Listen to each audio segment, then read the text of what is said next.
¿Qué tal? Buen día, Martín. Un gusto. Bueno, Gabriel, lo decía, un año desde que estalló la guerra entre Rusia y Ucrania, pero hablamos de un conflicto que lleva varios años más y que en realidad es un conflicto que va más allá de Rusia y Ucrania. Sí, es un conflicto que en realidad comienza como tal, como guerra, en 2014, Ujú. después de la destitución, el golpe contra el presidente Yanukovych, que era del sector más prorruso de Ucrania, y digamos el golpe orquestado por el sector más prooccidental de Ucrania, que tomó el poder en Kiev y apoyado en ese entonces por Estados Unidos, por importantes funcionarios. Provocó una situación, digamos, se desestabilizó ese territorio muy conflictivo y, bueno, las regiones culturalmente ligadas a Rusia, que hablan en ruso, sobre todo las concentradas en el Donbass, Sí. bueno, se insubordinaron y construyeron ahí repúblicas, o intentaron construir repúblicas independientes. Incluso si nos retrotraemos más atrás, en 2008, cuando George W. Bush propone en la cumbre de la OTAN incorporar a Georgia y a Ucrania, avanzando como en ese plan de que los que eran las ex repúblicas soviéticas quedan bajo la órbita de la OTAN y bajo la conducción y el liderazgo de Estados Unidos. Bueno, ya ahí no es un conflicto que crece y que, bueno, ahora hace un año tuvo una nueva escalada que en realidad se inicia antes de la incursión barra invasión rusa, pero que a partir de ahí toma nuevas formas. Y entonces tenemos un problema que es un conflicto estructural porque articula tres conflictos. Uno, el interno de Ucrania, la Sí. fractura entre el ala pro-occidental y el ala pro-ruso, o tradicionalmente ligada a Rusia. Sí. Un conflicto regional de Rusia versus la OTAN, y cuando digo Rusia versus la OTAN, obviamente es Estados Unidos más la Unión Europea, pero también un conflicto mundial que también se observa cómo se acelera desde 2014 entre potencias emergentes, y ahí se destaca Rusia, pero sobre todo China, también la India o países como Irán, versus las viejas potencias dominantes que vienen en un proceso de declive relativo o Ujú. crisis de hegemonía. Entonces, en Ucrania tenemos todos esos condimentos que hacen que sea un conflicto tan importante y una guerra con tantas consecuencias en el sistema mundial. Claro, es decir, a ver, a partir de lo que usted nos está diciendo, esto es más o tiene más que ver con una lucha por la hegemonía mundial que con los argumentos esgrimidos pura y exclusivamente de invadir Ucrania. Claro, sí, está Ujú. estrechamente ligado a ese proceso de crisis de hegemonía de Estados Unidos que comienza hacia 1999-2001 germinalmente, pero que en realidad se acelera a partir de la crisis del 2008, que es el mismo año que George W. Bush propone Sí. justamente y de forma directa la incorporación de Ucrania a la OTAN, pero proceso que ya arranca en 1997, esta idea de expandir la OTAN y de alguna manera afectar a Rusia, debilitarlo estructuralmente como jugador estratégico, que sacarle la influencia en varias de estas ex Ujú. repúblicas soviéticas. Eso ya está, digamos, viene planteado así, pero es justamente a partir de 1997-99 que, por ejemplo, Rusia y China terminan sus años de hostilidad y de recelos y empiezan a plantear justamente un mundo multipolar frente al mundo unipolar estadounidense, o con liderazgo estadounidense, un mundo multipolar, o sea, que haya múltiples polos de poder. Ujú. Una primera institución en ese sentido fue la Organización para la Cooperación de Shanghái, China, Rusia, los países de Asia Central.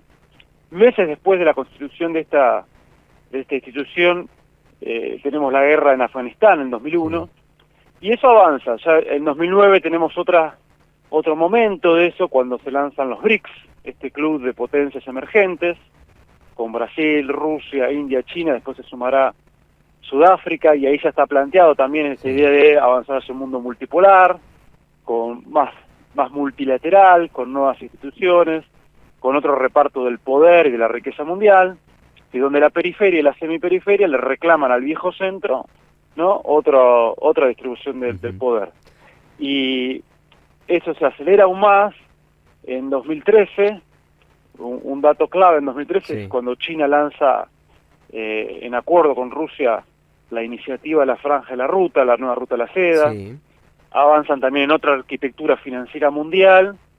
Y bueno, y como para terminar, digamos, este pantallazo así histórico, cómo viene esta crisis de hegemonía y lucha, transición de poder mundial, tenemos que resaltar que la pandemia aceleró todo un conjunto de tendencias de la transición de poder. Y la escalada de la guerra en Ucrania está estrechamente ligada a cómo la pandemia aceleró la crisis de hegemonía y la lucha por el poder mundial. Uh-huh. Ahora, aprovecho que mencionó de los BRICS. Argentina tiene intenciones de formar parte de ese grupo, de hecho recibió el visto bueno de algunos de los Estados miembros. Y con respecto a la Ruta de la Seda, Argentina también firmó algunos convenios con China en ese sentido. ¿Eso nos posiciona de determinada manera en este concierto internacional, en este debate de hegemonía? Y la pregunta es, ¿cómo nos posiciona?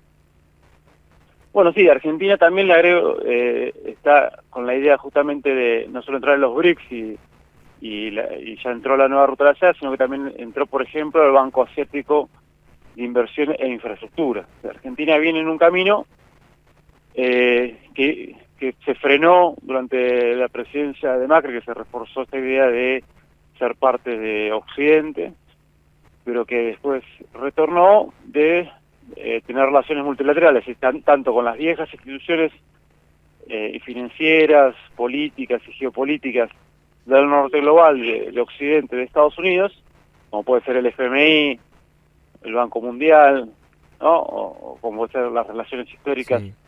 con Occidente, pero por otro lado, sí, avanzar en ese mundo en emergencia, en expansión, porque además, y esto es lógico, si uno observa la economía mundial, uno ve que, por un lado, el viejo norte global está en un fuerte estancamiento económico, desde hace post-crisis del 2008. Salvo Estados Unidos, que crece, pero crece a costa de un enorme proceso de financiarización, que es emisión de dólares y mucho endeudamiento, muchísimo endeudamiento. Sí. Entonces, es poco lo que puede ofrecer ese viejo mundo en términos de inversiones reales, crecimiento real, digamos. Engancharse a ese viejo mundo tiene muchos costos de periferialización o de problemas de, bueno, ese sector financiero que invierte pero no va a la economía real y tiende a generar fuertes distorsiones en las economías del sur. Entonces, ese otro mundo en crecimiento de China, de la India, de Asia-Pacífico, de todo ese mundo emergente, genera mucho más atractivos, incentivos materiales, inversiones concretas, posibilidades de ventas, de negocios. De hecho, Argentina tiene como segundo gran socio comercial a China, y entonces hay necesariamente sí una tendencia a vincularse cada vez más a ese mundo emergente, donde puede haber diferencias, pero sí, por ejemplo, hay convergencias, no solo en esta cuestión de engancharse a esa economía en expansión frente al estancamiento del viejo norte, sino también confluir en ciertos objetivos geopolíticos más allá de las diferencias. Por ejemplo, en este mundo multipolar, es decir, que se redistribuya un poco de forma más equitativa el poder mundial, que estaba muy concentrado en Occidente, y que se distribuya de otra manera la riqueza mundial, la división internacional de trabajo. O sea, eso hay puntos convergentes ahí con este mundo emergente. Bien.